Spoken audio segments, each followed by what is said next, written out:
দেখতে পাইছেন এটা কি তেলাপোকা ভেজিটেবল ফ্যাটের উপর তেলাপোকা ঘুরছে। আপনার এখানে তেলাপোকা থাকবে কেন বলেন? এইরকম স্টোর করে রাখতে পারবেন না তো। এটা পরিষ্কার পরিচ্ছন্ন পরিবেশে রাখতে হবে।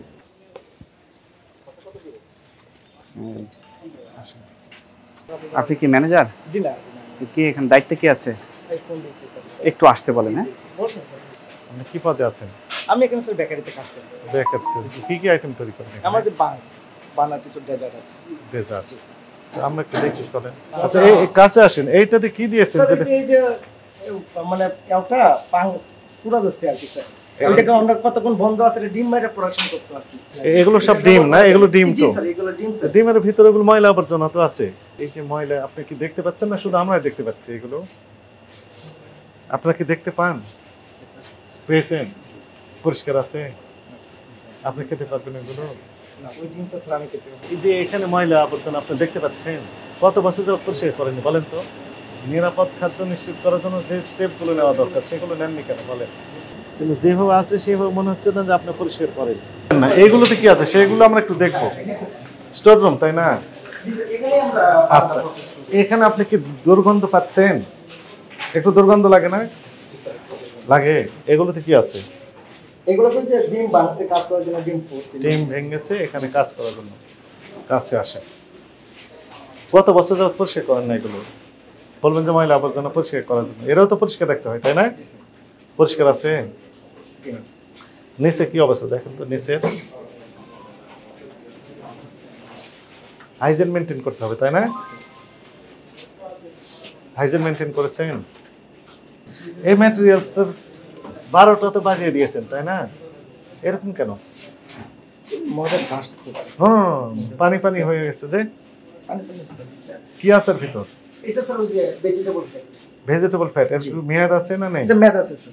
ওই যে তেলাপোকা ঘুরছে দেখেছেন? ওই যে আপনার এখানে তেলাপোকা থাকবে কেন বলেন? আপনি দেখতে পাইছেন এটা কি তেলাপোকা ভেজিটেবল ফ্যাটের উপর তেলাপোকা ঘুরছে। এইরকম স্টোর করে রাখতে পারবেন না তো। এটা পরিষ্কার পরিচ্ছন্ন পরিবেশে রাখতে হবে। তেলাপোকা পেস্ট কন্ট্রোলের ব্যবস্থা করতে হবে। এবার আমাকে বলেন আপনাদের লাইসেন্স আছে কিনা? স্যার লাইসেন্স আছে। লাইসেন্স থাকার কথা, তবুও আমরা এগুলো দেখবো কি কি লাইসেন্স আছে বের করেন। আপনি যে স্যান্ডেলটা ব্যবহার করেন এই স্যান্ডেল তো এখানে অ্যালাউড না। এটার জন্য আলাদা স্যান্ডেল থাকবে। আপনি করে আসছেন এটা ওটাই এখানে ইউজ করতেছেন কেন? বাইরে যে স্যান্ডেল বা শু সেগুলো বাইরে থাকবে। এখানে নতুন ভাবে আলাদা শু পরতে হবে বা স্যান্ডেল পরতে হবে। আপনার হাতে হ্যান্ড গ্লাভস নেই, মুখে মাস্ক নেই কারো। এখানে কি আছে? এটা স্যার কনফার্ম। থামেন থামেন, এই তো মেয়াদ শেষ হয়ে গেছে অনেক আগে। গত মাসের 21 তারিখে মেয়াদ শেষ। জি স্যার। রেখেছেন কেন তাহলে? আপনার ঠিকানা খিলক্ষেত ঢাকা। খিলক্ষেত ঢাকা এইটুকু লিখলে আপনার চিঠি পেয়ে যাবেন। স্যার আমি হোল্ডিং নাম্বার সহ দিতে হবে। শুধু খিলক্ষেত ঢাকা এটা এটা হবে বলেন। এটাতে ওই যে শুধু খিলক্ষেত ঢাকা এন্ড খিলক্ষেত ঢাকা ওনাকে আমরা খুঁজে বের করবো কি হবে? আইনে বলা হয়েছে যে স্পেসিফিক অ্যাড্রেস থাকতে হবে হোল্ডিং নাম্বার সহ। এটা কি নাম কি যেন? এটা মান বান বিএসটি ম্যান্ডেটরি প্রোডাক্ট আপনি জানেন তাই না? বাংলা স্ট্যান্ডার্ডস আছে। ওই যে মরকজাতকরণ বিধিমালা 2007 যেটি 17 সালে সংশোধন হয়েছে, 21 সালে হয়েছে, সেটা তো মনে হয় পড়েছেন আপনি। আচ্ছা, যদি না পড়েন, যেহেতু আপনি পড়েননি, ওখানে স্পষ্ট লেখা আছে যে আপনার এই যে প্রতিষ্ঠানের স্পেসিফিক অ্যাড্রেস দিতে হবে। আপনি লিখেছেন কি অ্যাড্রেস?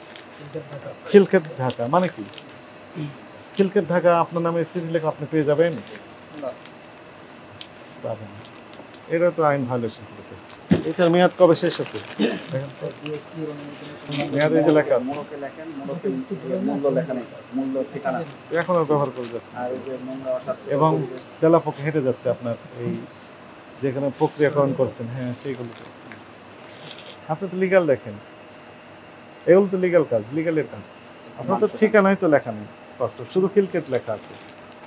এবং এখানে আপনারা এমআরপি উল্লেখ করবেন, মূল্য মোড়কজাত আইন বাইরে বিক্রি করে না, এটা কোথাও ডিক্লেয়ার করেছেন?